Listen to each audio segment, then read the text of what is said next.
안녕하세요. 한 달에 한 권 명작 소설을 함께 읽는 책으로 소설클럽입니다. 오늘 같이 볼 책은 포리스트 카터의 내 영혼이 따뜻했던 날들입니다. 이 책은 주인공이 어렸을 적에 인디언인 할아버지 할머니와 산속에서 같이 살면서 지냈던 이야기를 엮은 자전적인 회상록이에요. 인디언식으로 하면 이 주인공의 이름은 작은 나무인데요. 이 작은 나무가 할아버지 할머니와 함께 지내면서 배운 체로키 인디언의 관습, 삶의 지혜, 그리고 교육 철학 등이 아주 감동적으로 엮여진 이야기인데요. 그렇다고 아주 옛날 이야기는 아니에요. 당시 시대 배경은 1930년대 미국 대공황 시기였거든요. 오늘은 좀 특별하게도 이 책에서 제가 감동적인 한 5가지 정도의 대목을 꼽아서 읽어드리려고 합니다. 여러분도 잘 들으시면서 내 영혼을 따뜻하게 만드는 시간을 가지셨으면 좋겠습니다. 할아버지는 새벽에 일찍 일어나면 산꼭대기까지 데리고 가겠다고 하셨다. 그러나 깨워주겠다고는 하시지 않았다. 남자란 아침이 되면 모름지기 제 힘으로 일어나야 하는 거야. 할아버지는 조금도 웃지 않는 얼굴로 나를 내려다보시며 이렇게 말씀하셨다. 그렇지만 할아버지는 자리에서 일어나신 후 여러 가지 시끄러운 소리를 내셨다. 내 방 쪽 벽에 쿵 하고 부딪히기도 하고 유난스레 큰 소리로 할머니에게 말을 걸기도 하셨다. 사실 나는 그 소리 때문에 눈을 뜬 것이다. 덕분에 한 발 먼저 밖으로 나간 나는 개들과 함께 어둠 속에 서서 할아버지를 기다릴 수 있었다. 아니, 벌써 나와 있었구나. 할아버지는 정말 놀랍다는 얼굴로 말했고, 예, 할아버지. 내 목소리에는 뿌듯한 자랑이 묻어 있었다. 네, 아침 일찍 일어나야 할 때 누구야 일어나라 라고 직접 깨우기보다는 스스로 일어나게 만드는 할아버지의 지혜로운 교육법이 아닐까 싶은데요. 너무 이 장면이 귀엽기도 하고 미소 짓게 하는 장면이라서 첫 번째로 소개해 드렸습니다.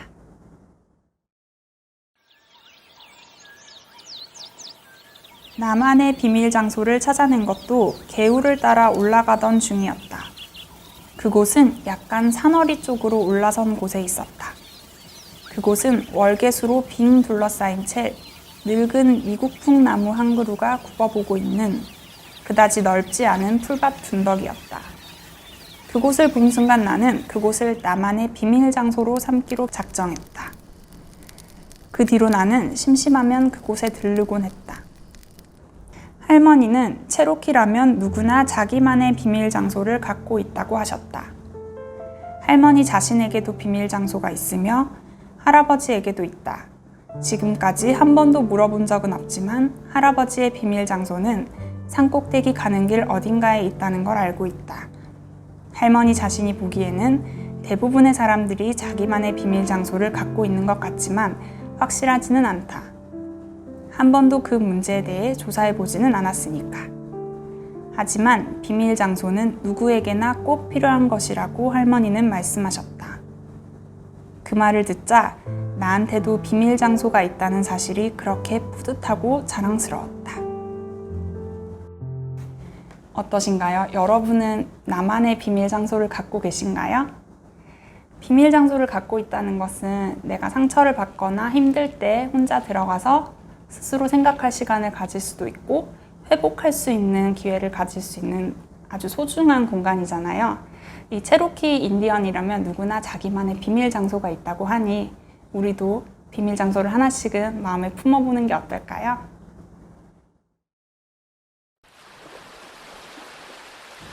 여름이 서서히 지나가고 있었다. 여름은 나의 계절이다. 여름에 태어났기 때문이다. 그 사람이 태어난 계절이 바로 그 사람의 계절이 되는 것은 체로키의 관습이다. 그렇기 때문에 내 생일은 하루로 끝나지 않고 여름 내내 계속되었다. 여러분, 생일이 하루밖에 없는 게 너무 아쉽지 않으세요? 근데 이 체로키 관습에 따르면 자기가 태어난 계절이 전체가 나의 계절이 되는 거예요. 그래서 뭐 하루가 좀 아쉽게 지나갔다 하더라도 그 계절 내내 우리는 행복하고 즐거운 순간을 만끽할 수 있답니다. 인색한 것과 절약하는 것은 다르다. 돈을 숭배하여 돈을 써야 할 때도 쓰지 않는 일부 부자들만큼이나 나쁜 게 인색한 것이다. 그런 식으로 살면 돈이 그 사람의 신이 되기 때문에 그 사람은 인생에서 어떤 착한 일도 하지 못한다. 하지만 써야 할 때 돈을 쓰면서도 낭비하지 않는 것은 절약하는 것이다. 와인씨는 버릇은 또 다른 버릇을 만들어내게 마련이라서 나쁜 버릇을 가지고 있으면 결국 성격도 나빠진다고 했다. 그래서 돈을 낭비하는 버릇이 있는 사람은 시간을 낭비하게 되고 그 다음엔 생각을 허술히 낭비하게 되며 결국 나중에 가서는 모든 걸 낭비하게 된다고 하셨다. 옳은 말씀이었다. 네, 돈을 잘 쓰는 것도 중요하고 아끼는 것도 중요하죠. 그리고 돈을 쓰는 방식에 따라 내가 생각하는 것도 달라지고 내 인생도 달라질 수 있기 때문에 정말 교훈을 주는 대목이 아닐 수 없습니다.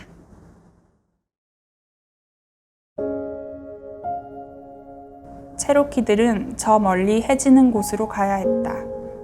그곳에 가면 체로키들이 살도록 정부에서 선처해준 땅. 하지만 백인들은 눈꼽만치도 관심을 보이지 않는 황량한 땅에 있었다.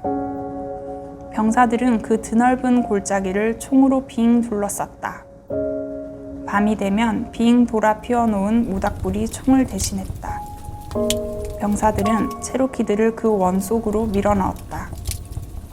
다른 산과 골짜기에 살고 있던 체로키들까지 끌고 와 우리 속에 든 소, 돼지처럼 계속 그 원 안으로 밀어넣었다. 이런 상태로 꽤 많은 시간이 흘렀다. 이제 체로키들은 거의 다 잡아들였다고 생각한 그들은 마차와 노새를 가져와 체로키들에게 해가 지는 그곳까지 타고 가도 좋다고 했다. 체로키들에게 남아있는 것은 아무것도 없었다. 하지만 그들은 마차를 타지 않았다. 덕분에 체로키들은 무언가를 지킬 수 있었다. 그것은 볼 수도 입을 수도 먹을 수도 없는 것이었지만 그들은 그것을 지켰다. 그것을 지키기 위해서 그들은 마차를 타지 않고 걸어갔다. 고향산에서 멀어져 가자 사람들이 하나둘 죽어가기 시작했다. 비록 체로키의 혼은 죽지도 약해지지도 않았지만 어린아이와 노인들과 병자들이 그 까마득한 여행길을 견디기는 힘들었다. 처음에는 병사들도 행렬을 멈추고 죽은 사람을 묻을 시간을 주었다. 하지만 점점 더 많은 사람들이 죽어갔다. 그 수는 순식간에 몇백, 몇천으로 불어나 결국 전체의 3분의 1이 넘는 체로키들이 행진 중에 숨을 거두었다. 그러자 병사들은 3일에 한 번씩만 매장할 시간을 주겠노라고 했다. 하루라도 빨리 일을 마치고 체로키들에게서 손을 떼고 싶은 게 병사들의 심정이었다. 아직 아기인 죽은 여동생을 안고 가던 조그만 남자아이는 밤이 되면 죽은 동생 옆에서 잠이 들었다. 아침이 되면 그 아이는 다시 여동생을 안고 걸었다. 길가에 서서 구경하던 사람들 중 몇몇이 울음을 터뜨렸다. 하지만 체로키들은 울지 않았다. 어떤 표정도 밖으로 드러내지 않았다. 그들에게 자신들의 마음을 내비치고 싶지 않았다. 체로키들은 마차에 타지 않았던 것처럼 울지도 않았다. 사람들은 이 행렬을 눈물의 여로라 불렀다. 체로키들이 울었기 때문이 아니다. 그들은 울지 않았다. 사람들은 그 말이 낭만적으로 들리기 때문에 또 그 행렬을 옆에서 구경하던 사람들의 동정심을 표현해주기 때문에 그렇게 불렀다. 하지만 죽음의 행진은 절대 낭만적일 수 없다. 네, 이 장면은 미국 정부군이 체로키 인디언들을 강제 이주시키던 때의 눈물의 여로 장면을 아주 절절하게 묘사한 부분인데요. 인디언들은 자신들이 살던 땅을 빼앗기면서도 마차를 타거나 눈물을 흘리지 않음으로써 그들의 마지막 남은 자존심을 지켜냈습니다. 사실 역사적으로 보면은 인디언들은 패배했다고도 볼 수 있지만 앞서 소개해드렸던 것처럼 인디언의 지혜나 삶의 철학, 관습 같은 것들은 이런 책들을 통해서 우리한테 꾸준히 전수가 되고 있고요. 아마 앞으로도 영원히 전해지지 않을까 싶습니다.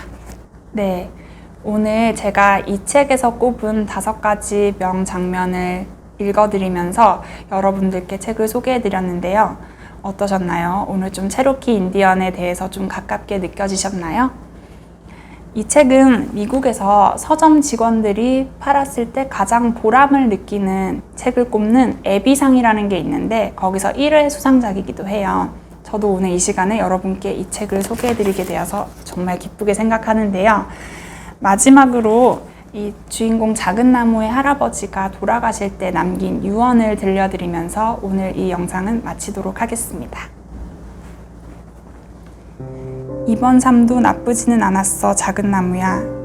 다음번에는 더 좋아질 거야. 또 만나자. 감사합니다.